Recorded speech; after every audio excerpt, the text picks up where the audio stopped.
All right, so emotional leadership and how it's replacing strategic decision making. This one I wanted to touch base on this morning because it's something that's very, very uncomfortable to talk about, and I am seeing more and more people making emotional decisions when they should not be. Some decisions that are made need to be very thought out and very strategic and intentional. And we're living in a society where everybody is thinking with emotions first. And that is, when I say that is the most dangerous thing to do as a human being, like I mean it, right? Because then think about it, you are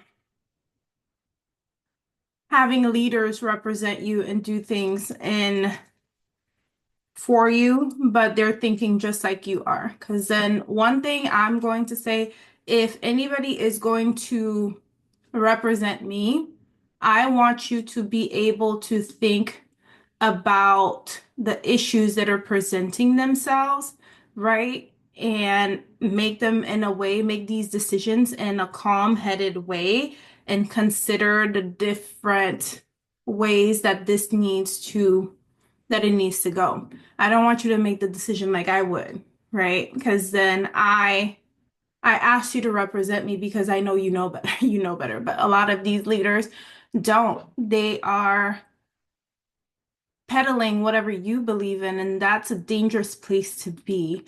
You might not want to admit that, but it is not a situation you want. You may have the same values. Like, I know I'm going on a tangent here. You might have the same values as a leader who is representing you, right? But you do not want them to be making emotional decisions that are going to impact your life. So that is where I'm coming from, where I'm saying that leadership, how emotional leadership is replacing strategic decision making and why that's dangerous. Okay, so if you're not familiar with me, my name is Stacey. I am a capacity strategist and I help nonprofit organizations grow and build their systems, build their backends because I'm all about systems and operations. So helping your organization grow and move forward in the right direction through strategic decision making. So this topic is right around my alley and definitely something I want to talk about this morning. I know I have to leave maybe 20 minutes to take the little ones to school, but this is something we're going to talk about this morning. So if you are catching the live, hashtag live, let me know you're here. If you are catching the replay, hashtag replay if you're watching later, because I still want to know you showed up. And I'm not going to wait for a few more seconds for anybody to join. So I'm going to ask you a question that you may not think about. Have you ever made a decision based on how you felt about the situation rather than what was necessary in the situation? And sometimes people don't even know the difference.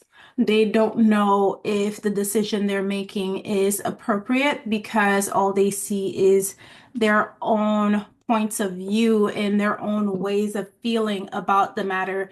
So I want you to sit down and think, okay, was the decision you made really based on your own personal feelings, or was it an actual decision that helped everybody across the board?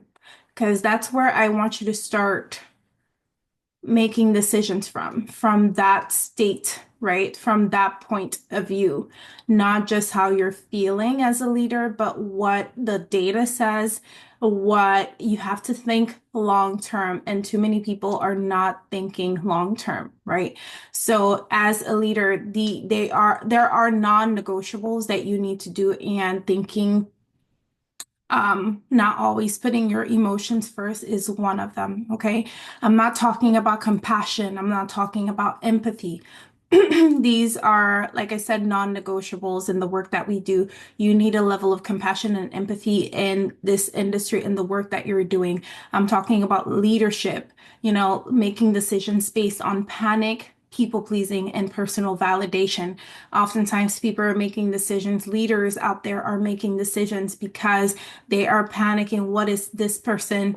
What is happening? This is scary, and they're not really thinking it through to see how the situation might benefit them long term. They're just panicking in the moment because it feels unfamiliar.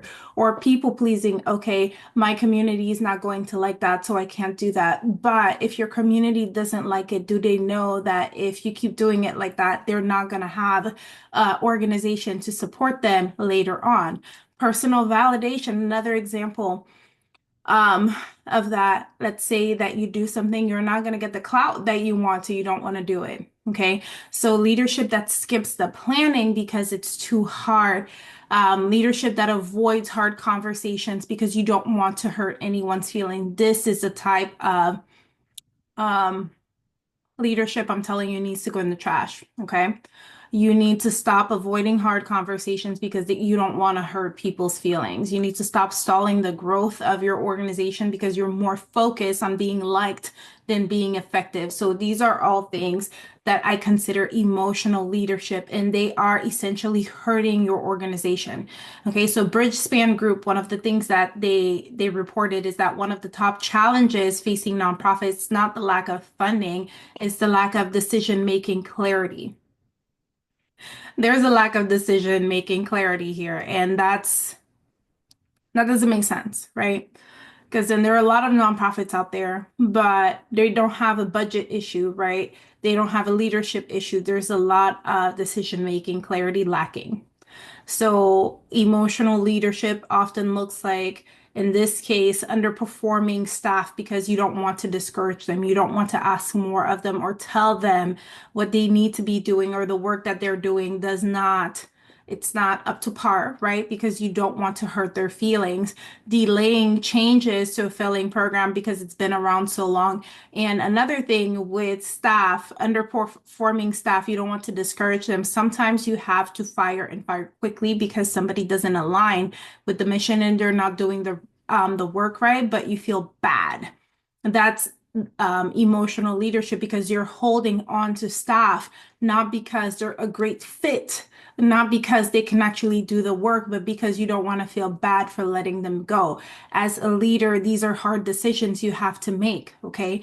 Now you might be holding on to feelings. Oh, I got fired. I didn't like the way it felt. I don't want to, I don't want to terminate anybody. But there's a reason that you were let go. If you think about it, were you actually bringing, I know it's not the case, it's not always the case. Sometimes decisions are made out of retaliation or whatever. I understand, but I'm not talking about that. I'm talking about the individuals that were let go because they were underperforming and they were not, they didn't fit the culture. They weren't doing the job, right? Other ways, it's like you're delaying changes to a failing program because it's been around too long. People know about it. It's a famous program. People know us because of the program. And that's not a reason to keep a program around if it's not showing it's making an impact, right? Avoiding data analysis because you already know the impact you're making. Like you're avoiding looking at the data to see the actual changes and impact you're making because you already know, right? Or saying yes to certain partnerships that you can't even handle because you don't want to seem ungrateful. Now, partnerships, let me turn back on. Partnerships can look like different things, right? Partnerships, even sometimes people don't think about how grants are a level of partnership, right? Sometimes you can't handle some of the grants because they are asking for too much that you don't have the capacity for. Some of them ask for you to provide reports and, do other things that you don't have the bandwidth to do, but they don't even give you money to hire people. That's not enough money to hire people. So how are you going to do that? So sometimes if you can't handle something, you have to say no. Okay, you have to say no and just be honest. We don't have the capacity for that right now. And we may be able to do this later on, but not right now because we don't have the staff, right? We don't have the capacity. And also letting board members overstep is really emotional leadership because they mean well. I'm just gonna let them say it. No, like, no, stop. You have to set the boundaries and really let people know when they're doing too much, and not like the overstepping needs to stop, right? It needs to stop because it's not generosity when you are just accepting everything. It's really dysfunction. It's really your organization not knowing what to do. Now, give me a quick second. Let me see what my son wants.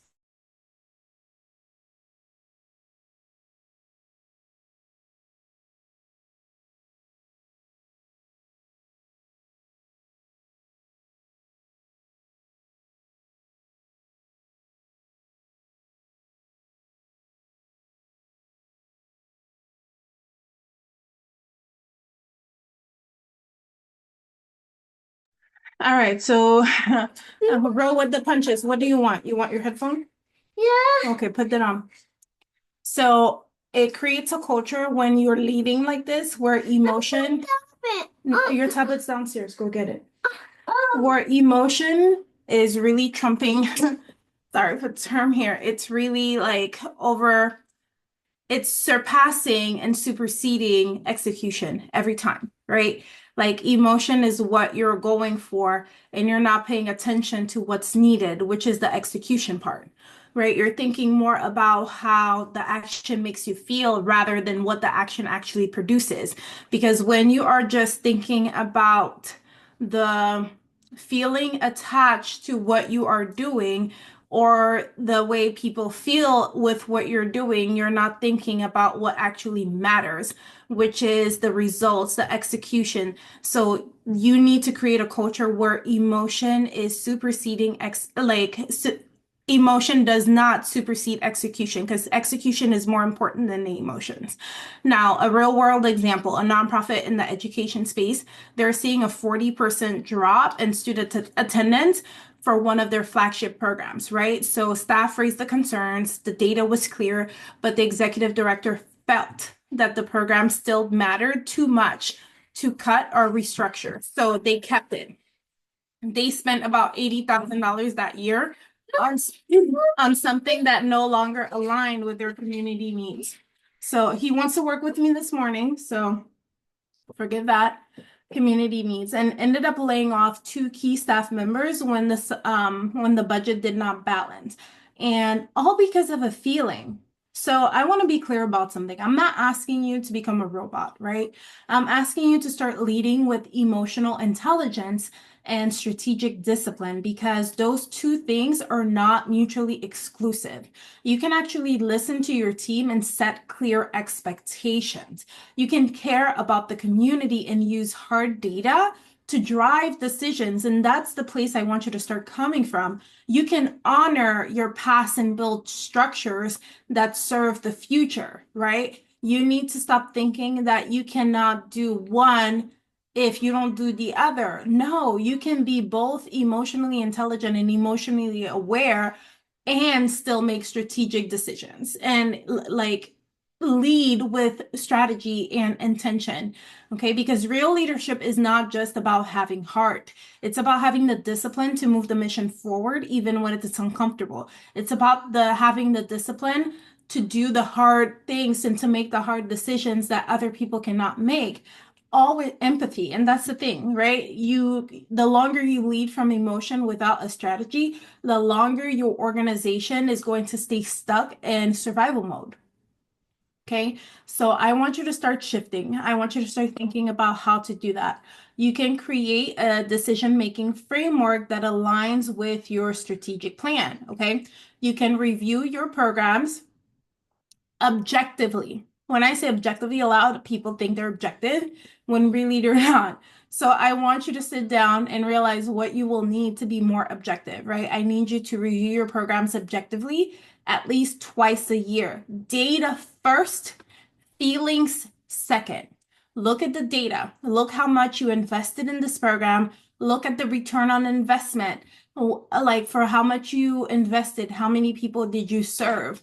What, like, did you gather qualitative data on this to see how it helped people, how it really helped people? Because in your mind, You may see it helps people this way, but they have a different idea of how it helps them. So I want you to make all these decisions and think about that.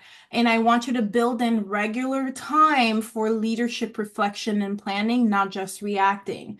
Because even in our personal lives, we need to take that time to reflect and plan, not just react. There's a reason that one of the biggest things that have been happening, I know in the past 10 years of my life, I've been paying attention to it.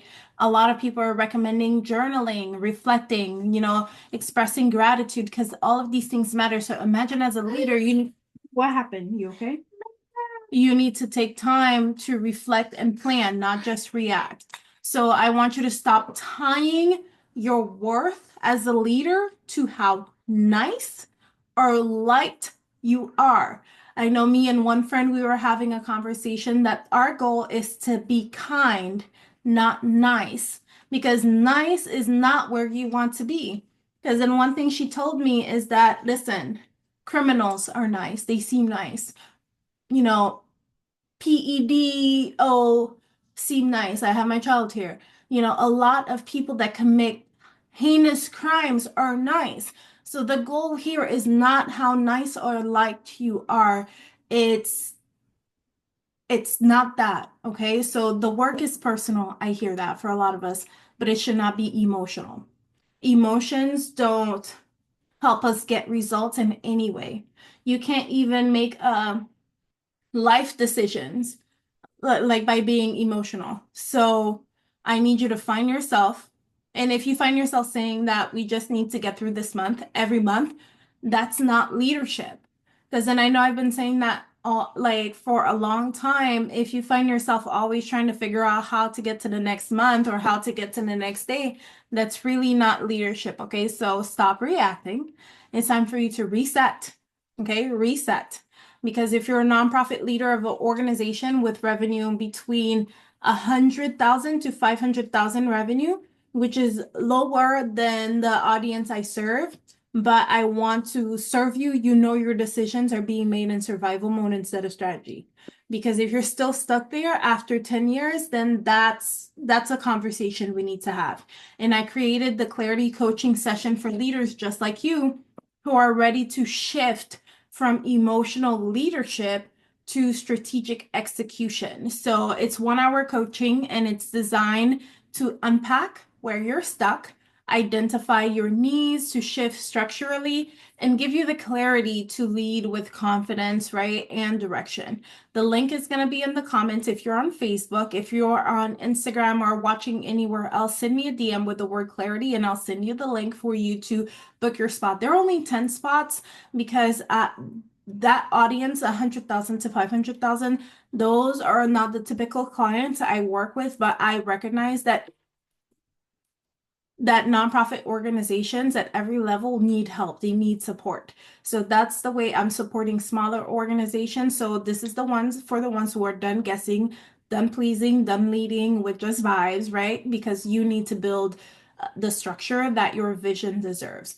So if your organization is already in a place where it's generating more than that, definitely reach out if you're in need of leadership coaching for your staff or any staff training to help the leaders of your team and the staff members get to a point where everybody is aligned and has a level of clarity. So if that's what you're looking for and you need leadership coaching support, DM me the word leadership and then we'll talk a little bit more about what your team needs and what your leadership and team and staff needs. But that's it from me. I am going to head out and take these little ones to school. If you have any questions, let me know, and I hope you have an amazing day. Bye, y'all.